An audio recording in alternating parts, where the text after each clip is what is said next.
সংসারে সার্বিকভাবে অশান্তিতে আছেন, উপার্জন, বিবাহ, পড়াশোনা সব কাজেতেই বাধা, অনিশ্চিত কেরিয়ারের মুখে, বহুমুখী সামাজিক শারীরিক সমস্যায় ভুগছেন। জীবনের সমস্যাগুলি থেকে বেরিয়ে এসে সমাধান সুপরামর্শের জন্য কিংকর্তব্য বিমূঢ় হয়ে পড়ছেন, তাহলে আজই যোগাযোগ করুন জ্যোতিষ শাস্ত্রী সমাজসেবী শ্রী লোকনাথ ঘোষালের সাথে, যিনি জ্যোতিষী পারদর্শিতায় একাধিক জাতীয় আন্তর্জাতিক পুরস্কার প্রাপ্ত, জ্যোতিষ জ্ঞান আচার্য উপাধিতে ভূষিত। গত 26শে এপ্রিল বাউরিয়া বেনেখালী শ্মশান শিবকালী মন্দিরে দেখা গেল বিশেষ তিথিতে বহু ভক্তের সমাগমে জ্যোতিষ কার্যাদি সম্পন্ন করতে। এদিন মঙ্গল কামনায় বা দোষ কাটাতে হোম যজ্ঞেরও আয়োজন করা হয়। তাই রাশিচক্রের কুপ্রভাব তা নিয়ন্ত্রণ পেয়ে রক্ষা পেতে যোগাযোগ করুন জ্যোতিষ শ্রী লোকনাথ ঘোষালের চেম্বারে। বর্তমানে তিনি বাউরিয়ার বেনেখালী শিবকালী মন্দিরে প্রায় পাবেন। এছাড়া আন্দুল, কলকাতার বেলঘরিয়া, ভবানীপুর, মেদিনীপুরের কোলাঘাটে চেম্বার করছেন। সাক্ষাৎ পেতে আমাদের স্ক্রিনে দেওয়া ফোন নম্বরে যোগাযোগ করে নিতে পারেন। সম্পর্কে বলছেন এক নজরে উপকার প্রাপ্ত বলতে গেলে আমি আমার কাছে 1.5 বছর আগে আসি, আমার সাথে যোগাযোগ হয়। তারপরে আমি প্রথমে আমার একটা গ্রহের কাজ করি, তারপরে কিছু রেমেডি কিছু দেন, তো সেই রেমেডি দেওয়ার পর থেকে আমি প্রফেশনালি বিজনেস করি। তো সেই বিজনেসটা অনেকটা ইমপ্রুভ হয় এবং আমার যে জায়গাগুলো ব্লক ছিল সেই জায়গাগুলো আস্তে আস্তে খোলে। তো তখন আমি যখন এনার সাথে যোগাযোগ করি তখন পর্যন্ত আমার মানে আমি আনম্যারিড ছিলাম। তারপরে আমার বিয়ে হয়।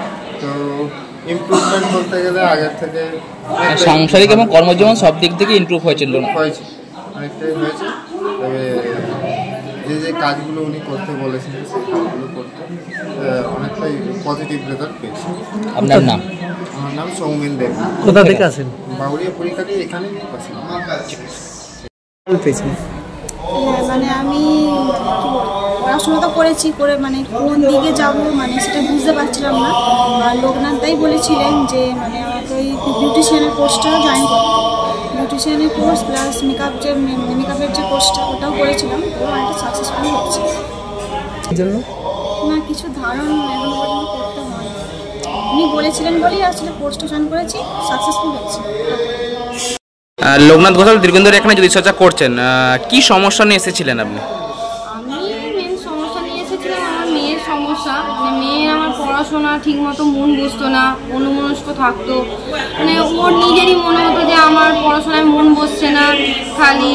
তারপরে আমার সাথে আমার মেয়ের একটু ছোটোখাটো বিষয় নিয়ে খুব ঝগড়াঝাটি হয়ে যেত, অল্প কিছু নিয়ে। তো লোকনাথের খবর পাই, তখন লোকনাথের খোঁজ পাই, খোঁজ পেয়ে আমি এসেছিলাম ওর কাছে। তো ও একটা কবজ দেয়, সেইটা পড়ার পর থেকে আমার মেয়ের পড়াশোনায় খুব মন বসেছে। মানে এখন তো রাত 1টা-1:30টা পর্যন্ত পড়ে। আর আমার সাথেও যে ছোটোখাটো বিষয় নিয়ে খিটিমিটি ঝামেলা হতো সেগুলো বন্ধ হয়ে গেছে। এবং আমার মাকেও নিয়ে এসেছিলাম, আমার মাকেও কবজ দেয়। তারপর থেকে আমার মায়ের শরীর খারাপ হতো, অল্পেতেই খুব পায়ে হাঁটুর যন্ত্রণা হতো, সেই সব এখন অনেক কমে গেছে। মা আগে থেকে অনেক ইমপ্রুভ হয়েছে, অনেক সুস্থ আছে, ভালো আছে। মানে এক কথা বলতে গেলে লোকনাথ ঘোষাল সব সমস্যা মানে ওর কবজটা ধারণ করার পর থেকে আমি বুঝতে পারছি যে আমার মেয়ের কতটা ইমপ্রুভমেন্ট হয়েছে, আমার মায়ের হয়েছে, খুব কাজ দিয়েছে ওর কবজটা। আপনার নাম? আমার নাম হচ্ছে বিদিশা কোদালি, আমি 10 বাঁকা কোদালিপাড়া থেকে এসেছি, খলিশানি কালীবাড়ি। ক্রিয়া করা হয় প্রত্যেক মাসে বিশেষ গৌ পুজোর দিনে মন্দিরে কাজ হয়, পুজোর কাজ হয়, সমস্ত যাত্রীদের কাজ হয়। সমস্ত যাত্রীদের সমস্যা নিয়ে প্রত্যেক মাসের একটি বিশেষ দিনে আমি কাজ করে থাকি। কি কি কাজ হচ্ছে আজকে? আজকে প্রত্যেকের যার যে সমস্যা আছে, মাঙ্গলিক, কালসর্প, গৌ পুজোর কাজ, সমস্ত কিছু। এই বছরেই আগের মাসেই শনি গ্রহ মীন রাশিতে গমন করলো, কি বিশেষ ফল দেবে যাওয়া যেতে? শনি গ্রহ মীন রাশিতে স্থান পরিবর্তন করছে, ভয়ের কিছু নেই। তবে কিছু কিছু রাশি যেমন মেষ রাশি, সিংহ রাশি, মীন রাশি, বৃশ্চিক রাশি, এইসব রাশিগুলোর ওপর কিছুটা প্রভাব ফেলবে। তারা হঠাৎ করে কোনো ডিসিশান নেবেন না, একটু ভাবনা চিন্তা করে সমস্ত কিছু ডিসিশান নেবে এবং ডিসিশান নেওয়ার আগে নিজেরা একটু ভাবনা চিন্তা করে নেবে, সেটাই বলবো। এই বছর কোন কোন রাশিদের একটুখানি জ্যোতিষ চর্চা করে বা জ্যোতিষ মেনে চলা উচিত?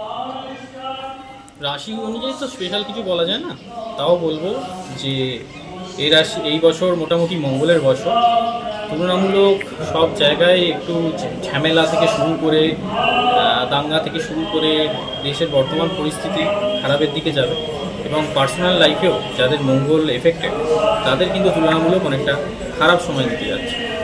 যারা জ্যোতিষ পরামর্শ করতে চান আপনার কাছে, কোথায় কোথায় চেম্বার করেন আপনি যদি বলেন একটু? আমার বাউরিয়া বেনেখালি মন্দিরে আমাকে পেয়ে যাবে দুদিন, মঙ্গলবার এবং বৃহস্পতিবার। এছাড়াও আন্দুলে পেয়ে যাবে, ভবানীপুর, রাসবিহারি, বেলঘরিয়া, আন্দুল, বাউরিয়া এবং কোলাঘাটে আমার চেম্বার আছে। এছাড়াও আমার বাড়ি মানে ধামশিয়াতেও আমার বাড়িতেও ভিজিট করতে পারে। যদি কেউ যোগাযোগ করেন ফোন মারফত, কিছু যোগাযোগ করবে? আমার কন্ট্যাক্ট নাম্বার হলো 9830793177, এবং এটাই আমার হোয়াটসঅ্যাপ প্লাস কল। কি বলবেন সকলের উদ্দেশ্যে? সকলকেই বলবো মোটামুটি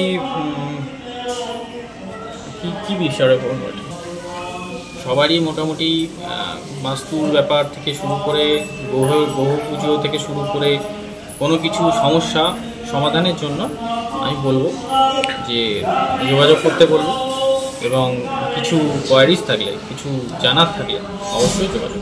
কোন কোন বিষয় নিয়ে আপনি দেখেন আর কি, মানে কি কি ক্রিয়া করেন আর কি? হস্তরেখা, সব রকম গ্রহ পুজোর কাজ থেকে শুরু করে মাঙ্গলিক, কালসর্প দোষ এবং বাস্তুর কাজ সব কিছু।